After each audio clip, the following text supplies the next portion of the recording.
Bernard est un viticulteur inquiet. Un tiers de ses vignes, soit 5,5 hectares, pourrait perdre l'AOC. Conséquence pour lui, il vendrait moins de vin et surtout il aurait des cépages en moins, ce qui déséquilibrerait sa production. Selon les experts, les terres de Bernard ne sont pas assez perméables. Le viticulteur ne comprend pas.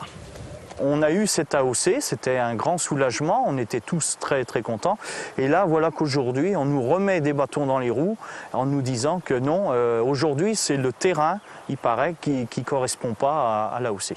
Bernard n'est pas le seul concerné. Au total, 26 producteurs de 5% AOC ont des vignes qui risquent d'être déclassées.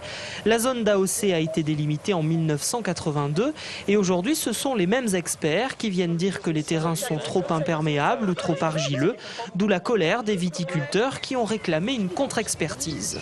On va regarder le sol et on va vous dire votre terrain n'est pas bon.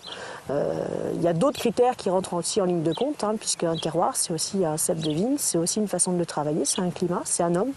Et on a un petit peu oublié le facteur humain et ça, on le déplore. Les viticulteurs de Saint-Pourçain pensaient être arrivés au bout de leur peine en obtenant l'AOC. Visiblement, ils vont devoir encore batailler. La contre-expertise des vignes sera réalisée en juin. Verdict attendu en septembre, pas avant.